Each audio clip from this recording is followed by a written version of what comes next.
there was an assassination attempt on the Prime Minister of Slovak. Is there a country called Slovak? Many of you may think, yes, there is a country called Slovak, and its per capita income, when compared Indian per capita income, approximately $2,600, whereas Slovak around $41,000. This is all a play of USA.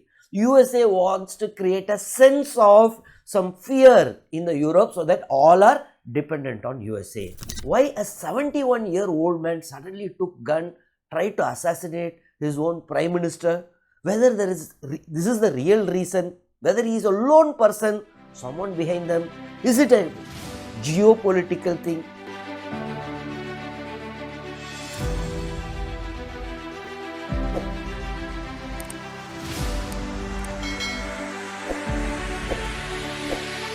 Hi everyone, I am Jebasingh, the director of Officers IAS Academy.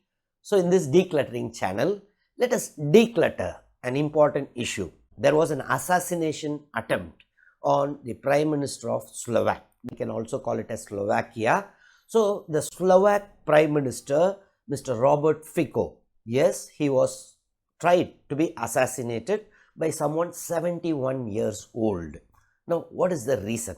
And in fact, this has sent tremors across Europe, not only in Europe, other Western nations like USA, and of course, Russia has reacted, even our Prime Minister has reacted.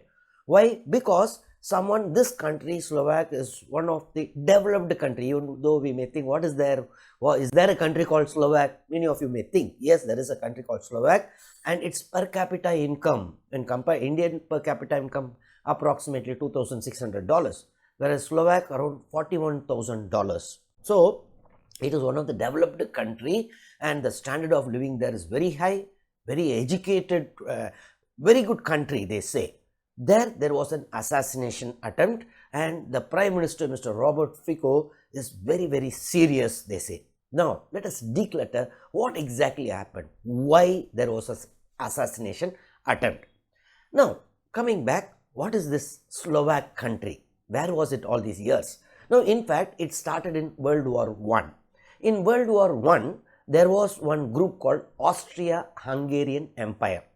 Two empires together, dual monarchy, they used to say. Now, after World War I, the United States decided to make it different countries. Of course, USA, a dominant player in the world. Now, so Austria became one country, Hungary became another country. Of course, part of this empire was, yes, our Czechoslovakia. Now, why Czechoslovakia? Czech is a different language. Slovakia is Slovak is a different language. Now, both were also part now of that Austria-Hungarian Empire. Austria became another country, Hungary became another country after World War I. So now US in the year 1918.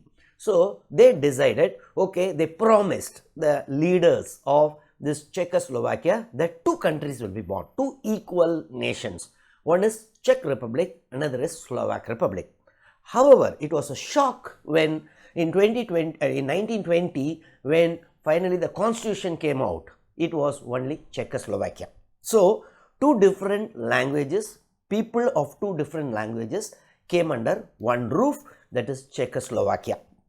Yes, after that, yes, somewhere you all know, 1939 to 44 World War II, Czechoslovakia was continuing, and you know that USSR was part of the Allies UK, USA and USSR. They all fought against countries like Germany, Japan and all during the World War II. So USSR after the World War II started having a controlling effect on this Czechoslovakia. So they extended one party rule. They extended, rather we can say, under their influence, one party communist rule started in Czechoslovakia, and it continued for years.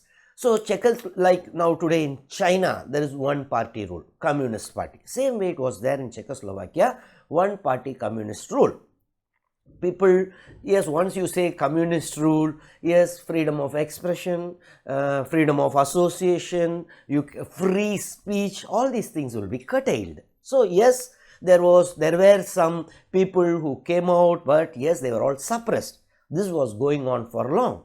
Finally, yes, in the year 1989, suddenly lot of students and lot of dissidents. Dissidents means someone who are telling no, this one party communist rule is not good, we want a democracy. So that way many assembled, lakhs of students and these dissidents came together and protested. Now this is called Velvet Revolution. Why Velvet Revolution? After seeing so many people on the streets, the one party communist party, that government decided to step down. So there was no bloodshed at all. So that's why they call it as Velvet Revolution. So 1989, democracy came in. Yes, elections were held, no longer one party communist rule. Now, after they got into democracy, members of parliament and all were elected. Now came the same old thing. No, two different people who are speaking two different mother tongues. One is Czech, another is Slovak. Why can't we separate? Now, this was going on between the leaders of both sides. All were under the same country, Czechoslovakia. Finally, in 1992, another Velvet Revolution. Means there was no bloodshed at all. They decided, let us part. Let us equally part. One is Czech Republic, another is Slovak Republic. So, two countries were born in 1992. Now, our Robert Fico, the present Prime Minister, at that time itself, he was a parliamentarian, member of parliament. Gradually, he found whatever party he was in, he was not satisfied. He found his own party called Smer Party. Finally, in the year 2006, he was able to capture power. He became the Prime Minister. He is a left-leaning politician. He was a favorite of, they say, Russia. Now, after this Soviet disintegration, now it's Russia there. So, he was Russia's favorite, they say. Anyhow, he was a left-leaning politician, and his thing is, it was more populist. He was trying to bring lot of welfare things for the country of Slovak, also called as Slovakia. He was quite popular for some point of time. Now, this was going on. Again, 2010, he lost the election, but again came to power in 2012. From 2012 till 2018, he was continuing as a Prime Minister. 2018, suddenly he had to resign, and after that, he was in political wilderness, they say. Means he was not at all found. He was not at all visible. Then last year, 2023 election, just before the elections, again he came, and now he could capture the power. He became the Prime Minister. Yes, there was an attempt on assassinating him 2 days before, that is this Wednesday. Why? If you see, if you would have observed during last year, during his campaign, he started campaigning against Slovaks supporting Ukraine in the Ukraine-Russia war. He was of the view that Slovak people, their citizens' tax money is unnecessarily supporting Ukraine. And he was telling, no, we should not support Ukraine. In fact, at that point of time, the incumbent government of Slovakia, they were in fact giving lot of armed support to Ukraine, lot of logistic support also. Whereas he was telling, no, see, this is not right. Why should we support? Why should our money go? Let Russia and Ukraine fight. And he was also of the view that unnecessarily this Ukraine is fighting. Whatever Russia has captured, like Crimea, Luhansk, all these places which Russia has already taken, Ukraine should leave it. Now, this is all a play of USA. USA wants to create a sense of some fear in the Europe so that all are dependent on USA. So, he was telling, see, this is not the right method. In fact, European Union stand is what? That they should support Ukraine. Whereas, he was of the exactly opposite view. And people liked his thing, and yes, they voted for him, and he became the Prime Minister. Once he became the Prime Minister, immediately he stopped supplying arms to Ukraine, and he openly started supporting Russia. So, many in Europe, there was a grudge against him because the stand of European Union is totally different, except Hungary. Hungary is right-wing politician is there at the helm of power, and our Robert Fico is left-wing. Robert Fico always say, see, diplomacy should not be only west. There are 4 directions: west, east, north, south. Basically what he meant, he told, see, this entire European Union is dependent on west, means USA. Based on that they are deciding their diplomacy. No, west, east, south, north, all should be taken into account. So this way he was distancing himself from the European Union's stand on Russia-Ukraine war. Now why he is so much against Ukraine? People say this is because of his personal vendetta. Why? Somewhere in 2009, what happened was, see, Russia used to supply gas. Even now it is supplying. Now one gas pipeline to the European countries will come via Ukraine. So Ukraine also used to get gas from Russia. In addition, that gas pipeline used to extend to countries like Slovak, Czech, Austria, all these countries. Somewhere in 2009, Russia suddenly told, no, Ukraine, you have not paid. So many billions of dollars is pending. You first pay for the gas, then take it from us. So after that, yes, Ukraine paid a part amount. Still Russia told, no, you pay the full amount. Meanwhile, because the gas pipeline, the gas was not going properly. However, Russia didn't stop for other European countries. But Russia started accusing, telling that, see, Ukraine is diverting the gas to its own country rather than sending it to other countries. Now it was a winter season, so much pressure. Slovak also, gas was not reaching. So immediately at that time, he was Robert Fico. Mr. Robert Fico was the Prime Minister. So there was so much pressure on him. So immediately he took a delegation, went to Ukraine to sort out the issue. So he got an appointment and went with his team.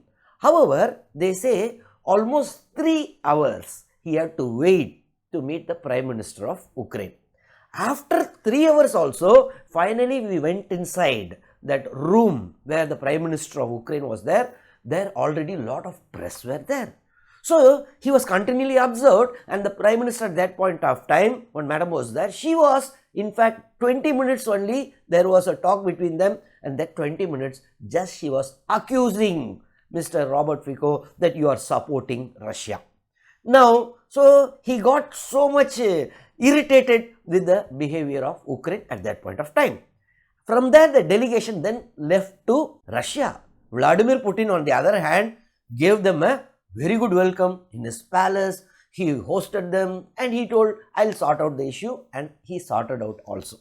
So this memory Mr. Robert Fico is carrying, whatever happened in 2009, that's why he's so much against Ukraine. That's what his critics say.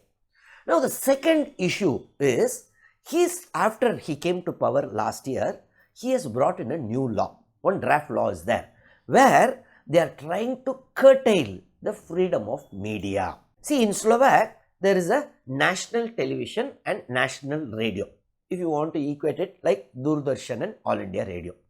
Now there, the national, but there it operates independently. No political appointment happens there all these years. Now, he has brought in a law that, no, hereafter, we will only, means the government will appoint the head of that national television and the head of that national radio. So automatically they'll become puppets of the government. Then they will not criticize, or they'll be just pro-government. So this is, and in fact he also tried to reduce their budget so that he could keep control the media. So this, many people opposed it. In addition, for the free media, means whoever private channels, whoever not under the control of the government, what he said is, here we will not meet any of them. They are not allowed to enter government buildings. Let us boycott.